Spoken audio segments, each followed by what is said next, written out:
नमस्कार, मैं ललित चौधरी। आप देख रहे हैं द लोकमंच। ऐसा लगता है कि महाराष्ट्र के अंदर शिवसेना के मंत्रियों के उल्टे दिन चालू हो गए हैं। अनिल देशमुख के बाद में अनिल परब, जिनके ऊपर लगातार घोटाले के आरोप लगते रहे हैं, जांच के भी आदेश दे दिए गए हैं, उसको लेकर बीजेपी के लीडर किरीट सोमैया ने दावा किया है कि उनके पास में अनिल परब के खिलाफ पर्याप्त सबूत मौजूद हैं, जिसके चलते अनिल परब अगले 2 महीने के अंदर अपना इस्तीफा दे देंगे। सबसे पहले आप ये कुछ अखबार की कटिंग है जो कि महाराष्ट्र के अखबार हैं। आप देख सकते हैं कि कैसे अनिल परब को लेकर बहुत ज़्यादा हाइप क्रिएट हो चुका है महाराष्ट्र के अंदर, क्योंकि घोटाले लगातार अनिल परब के खुलते ही जा रहे हैं।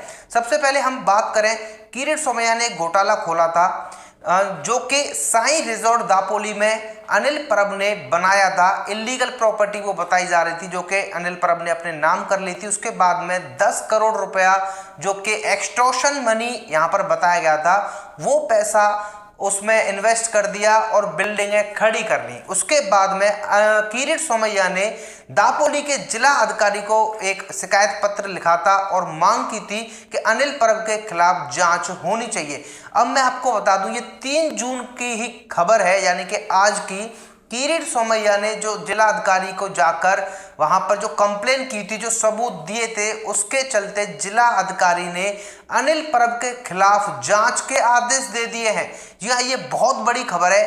दापोली रिजॉर्ट, जो साई रिजॉर्ट था, अनिल परब ने बनाया था, उसमें बहुत सारे जोल जाल बताए जाते हैं। सबसे पहले तो जो मनी थी वो इलीगल प्रॉपर्टी थी, यानी गवर्नमेंट की प्रॉपर्टी थी। दूसरा, जिस पैसे से वो बना है 10 करोड़ रुपए की लागत से, वो भी पैसा एक्सटॉर्शन मनी बताया जाता है। उसके बाद में जो इजाजत मिली थी उसको बनाने की, वो 1 मंजिला बनाने की इजाजत मिली थी और लगातार उसका कंस्ट्रक्शन अभी भी चल रहा है और 2 मंजिला से ज्यादा साई रिजॉर्ट खड़ा कर दिया है अनिल परब ने। कुल मिलाकर बात यह है कि बहुत सारे इलीगल काम अभी तक अनिल परब ने कर लिए हैं। जैसा कि आपको पता है कि अनिल परब राज्य परिवहन मंत्री हैं, उसके चलते उन पर आरोप लगा है कि 300 करोड़ रुपए उन्होंने अभी तक लिए हैं। किस बात के लिए?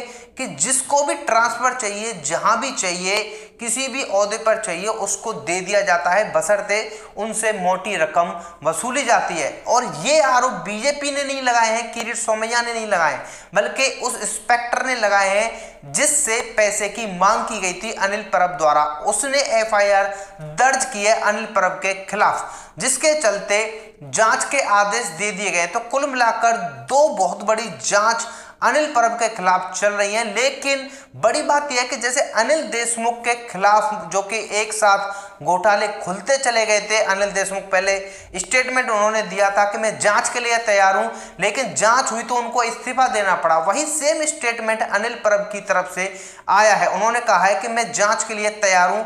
और किरीट सोमैया को लेकर जब उनसे सवाल पूछा गया तो उन्होंने कहा कि अलग मंच पर किरीट सोमैया को मैं जवाब दूंगा। मतलब उनका कहना यह था कि इलेक्शन के दौरान किरीट सोमैया को जवाब दिया जाएगा इस बात का। लेकिन उन्होंने अपने घोटालों को लेकर कुछ भी नहीं कहा है कि घोटालों के जो आरोप उनके ऊपर लग रहे हैं, क्या वो झूठ है या फिर सच है, उनको लेकर उनका कोई स्टेटमेंट अभी नहीं आया है। जाहिर सी बात है, उन्होंने कहा कि मैं जांच के लिए तैयार हूं, ऐसा कुछ नहीं है। बीजेपी बदनाम करने की कोशिश कर रही है। लेकिन एक सोचने वाली बात यह है कि प्रताप सरनायक हो गए, जिनके ऊपर आरोप लगे थे कि उन्होंने मनी लॉन्ड्रिंग का पैसा उनके पास में है। जब जांच हुई तो वो आरोप सच साबित हुए थे। उससे पहले प्रताप सरनायक ने भी यही कहा था कि मैं किरीट सोमैया के खिलाफ केस करने जा रहा हूं, क्योंकि वो मेरी छवि को खराब करने की कोशिश कर रहे हैं। उसके बाद जब जांच हुई, उनके बेटों के खिलाफ जांच हुई, तो अभी तक प्रताप सरनायक कहीं भी दिखाई नहीं दे रहे। क्या अनिल परब के साथ में भी ऐसा ही होने वाला है? अनिल देशमुख के साथ हो चुका है, संजय राउत के खिलाफ भी जांच के आदेश दिए हैं, उनकी पत्नी की जांच भी हो चुकी है। जैसा कि आपको पता है कि बीते लगातार कुछ महीनों से शिवसेना पार्टी के मंत्रियों पर लगातार घोटालों के आरोप लग रहे हैं। लेकिन बड़ी बात यह है कि शिवसेना पार्टी अब बहुत ज्यादा घबराई हुई है, क्योंकि जिस प्रकार से देवेंद्र फडणवीस और शरद पवार की मीटिंग हुई थी, कुछ भी स्पष्ट अभी तक नहीं था कि किस वजह से हुई है। लेकिन संजय राउत ने आकर खुद स्पष्ट कर दिया। उन्होंने हालांकि जो कहा वो देवेंद्र फडणवीस के लिए ये कहा था कि शरद पवार ने उनको उनकी भूमिका समझाई है, लेकिन बड़ी बात यहाँ पर जो निकल कर आ रही है वो ये है कि मराठा आरक्षण के चलते अब इनमें विवाद शुरू हो गया है एनसीपी पार्टी और शिवसेना पार्टी के अंदर, जिसका फायदा बीजेपी पार्टी उठाना चाह रही है। और जो अटकलें लगाई जा रही है वो ये है कि बहुत जल्द देवेंद्र फडणवीस शरद पवार के साथ मिलकर कुछ ना कुछ तो बड़ा करने वाले हैं, क्योंकि शरद पवार भी समझ चुके हैं, जैसा कि उन्होंने इंटरव्यू दिया था, कि उद्धव ठाकरे को सीएम बनाकर बहुत बड़ी गलती की है। अब शिवसेना के मंत्री ही शरद पवार के खिलाफ बोलने लगे हैं।